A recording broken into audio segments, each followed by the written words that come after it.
बिस्मिल्लाहिर्रहमानिर्रहीम। ये पार्टनरशिप का दूसरा टॉपिक है, पार्टनरशिप डिवीजन प्रॉफिट लॉस।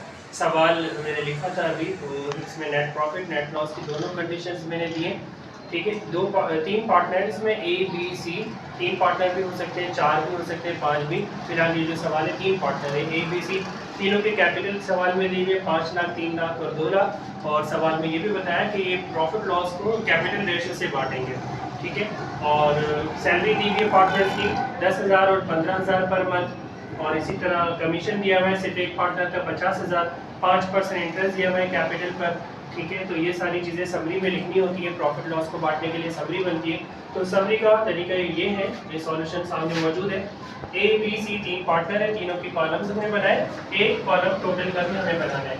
सबसे पहले नेट इनकम हमने लिख दी है। ठीक है, नेट इनकम अगर नेट इनकम लिखेंगे, नेट लॉस है तो फिर नेट लॉस लिखेंगे। फिलहाल नेट इनकम की बात हो रही है।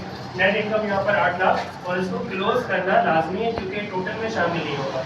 तो नेट इनकम 8 लाख हो गई। उसके बाद सवाल में लिखा है सैलरी ए को मिल रही है 10,000 पर मंथ, बी को मिल रही है 15,000 पर मंथ। तो मंथली दी हुई है, हमें एनुअली निकालनी है। 12 से मल्टीप्लाई करके लिखेंगे, 10,000 पर मंथ हो गई तो 1,20,000 पूरे साल की, और इसकी 1,80,000 पूरे साल की हो गई। दोनों का टोटल 3 लाख होगा। इसी तरह कमीशन मिल रहा है, सिर्फ सी पार्टनर को मिल रहा है, और इसमें मंथली नहीं लिखा हुआ, ये ड्यूरिंग द ईयर है, पूरे साल के 50,000 कमीशन है। ये डायरेक्ट यहाँ लिख दिया, टोटल 50,000 हो गया। फिर 5% इंटरेस्ट है कैपिटल का, तो कैपिटल तीनों के दिए हुए सवाल में उसका 5% निकालेंगे।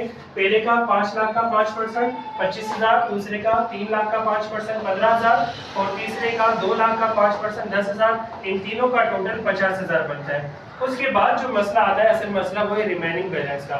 इसमें लोग कंफ्यूज हो जाते हैं, तो इसमें थोड़ी तवज्जो से सुन लें कि जो भी नेट इनकम होगी, उस नेट इनकम में से सैलरी, कमीशन, बोनस, इंटरेस्ट वगैरह जो भी है सब माइनस कर दो।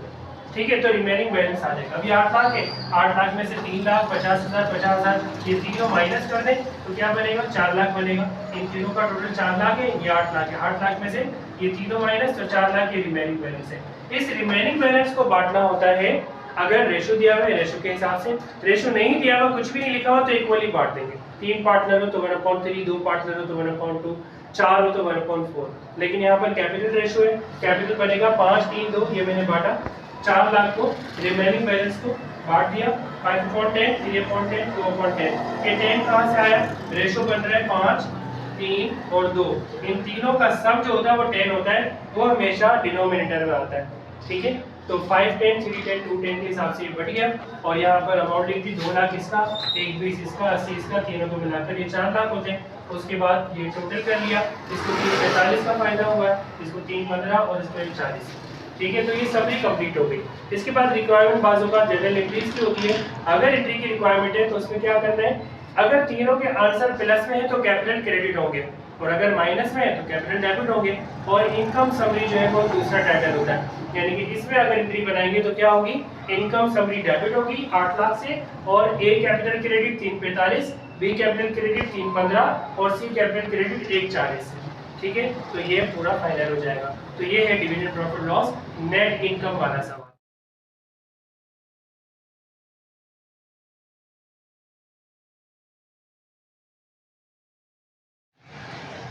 अच्छा, ये पहली जो समरी हमने बनाई है नेट इनकम की, उसी की एंट्री भी देख लें। अगर इनकम समरी का टोटल प्लस में आया ना तो कैपिटल क्रेडिट होता है। ठीक है, तो उनका कैपिटल जो है उनका आंसर प्लस में आया था, तो एंट्री क्या बनी, इनकम समरी डेबिट, ए कैपिटल क्रेडिट, बी कैपिटल, सी कैपिटल।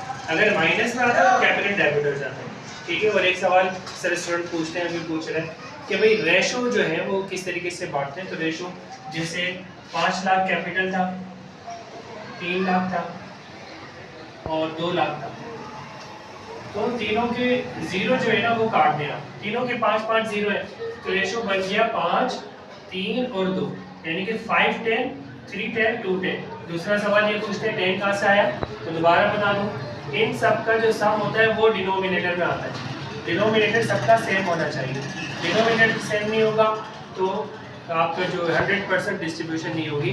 तो पहले भी मैं बता चुका हज़रत अली रज़ी अल्लाह तआला अन्हु की एग्जाम्पल। ठीक है, तो अब और वाज़े अंदाज में बता देता हूँ कि हज़रत अली रज़ी अल्लाह तआला अन्हु के पास जो है एक मसला आया कि 17 ऊँट बांटने थे। ठीक है, कितने बांटने थे, 17 बांटने थे। और रेशो क्या था कि हर 2 में से एक को मिलेगा हर 3 में से एक को मिलेगा और हर 9 में से एक को मिलेगा। अब 17 ऊँट को किसी भी रेशो से आप बांटें, आंसर पॉइंट में आएगा, ठीक है। तो उन्होंने क्या करा, उनकी जहानत का आलम देखें, उन्होंने एक ऊँट अपना मिला दिया। दो मसले थे, एक तो 17 को बांटना मसला, दूसरा मसला है डिनोमिनेटर सेम नहीं था। डिनोमिनेटर क्या था, एक तो 17 को बांटना और रेशो क्या था 1/2, 1/3 और 1/9, सही है। तो डिनोमिनेटर सेम नहीं है और 17 को बांटना दो मसले, तो उन्होंने क्या करा, एक ऊँट अपना मिला दिया। 17 + 1 कितने हो गए, 18 ऊँट। फिर 18 ऊँट कैसे बांटे, 18 मल्टीप्लाई पहला 1/2 उसको दे दिया, क्या आंसर आएगा 9। दूसरा 18 मल्टीप्लाई 1/3, इसका आंसर आएगा 6। फिर 18 मल्टीप्लाई 1/9, इसका आंसर आएगा 2। तो 9 ऊँट एक को दे दिए, 6 एक को दे दिए, 2 एक को दे दिए, टोटल कितने हो गए, 9 6 15 और 2 17 हो गए। 17 ऊँट बांट दिए, एक ऊँट अपना वापस ले गए। ये उनकी कैलकुलेशन थी। 12 वो जहानत बड़ी ज़बरदस्त थी।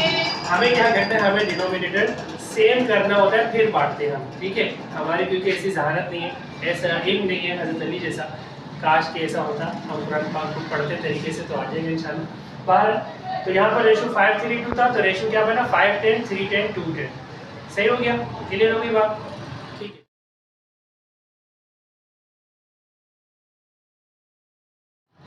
चलिए ठीक है, दूसरा इसका पार्ट, ए पार्ट तो हो गया, वो नेट प्रॉफिट वाला था। बी पार्ट में नेट लॉस दिया हुआ है, ठीक है। तो नेट लॉस की समरी अलग बनती है।